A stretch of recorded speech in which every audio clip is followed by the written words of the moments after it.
شوفوا عندنا كيف ملونين الحروف التفخيم، ملونينهم بالأحمر.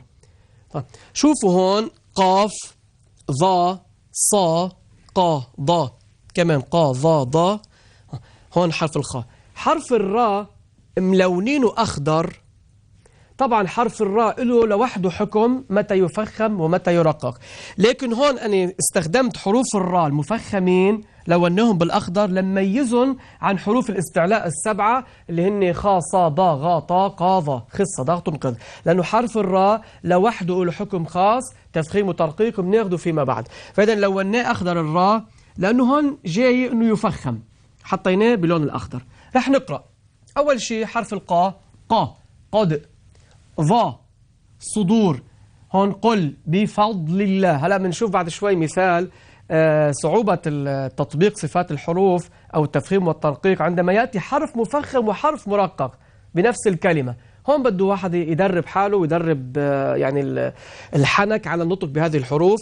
مثلا بفضل، بفضل فا مرققة والضاء مفخمة. بفضل الله، بفضل لي، بفا الضاء مفخمة ولا مرققة إلى آخره. كمان لذو فضل فض فضل، ما بنقول فضل ولا فا فضل. الفا لا تفخم. فض فضل.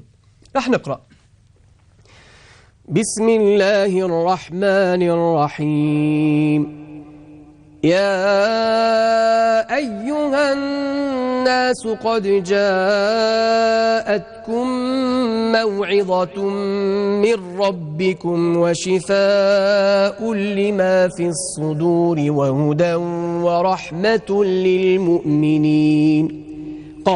قد. رح نكمل. قل بفضل الله بفضل، قل بفضل الله وبرحمته فبذلك فليفرحوا هو خير مما يجمعون. قل أرأيتم ما أنزل الله لكم من رزق فجعلتم منه حراما وحلالا، قل الله أذن لكم أم على الله تفترون.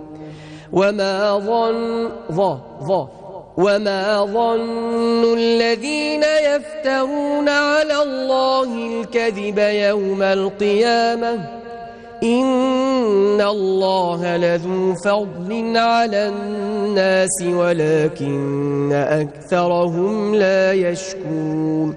لذو فضل، فا والضاء مفخمة، هاي صفة التفخيم.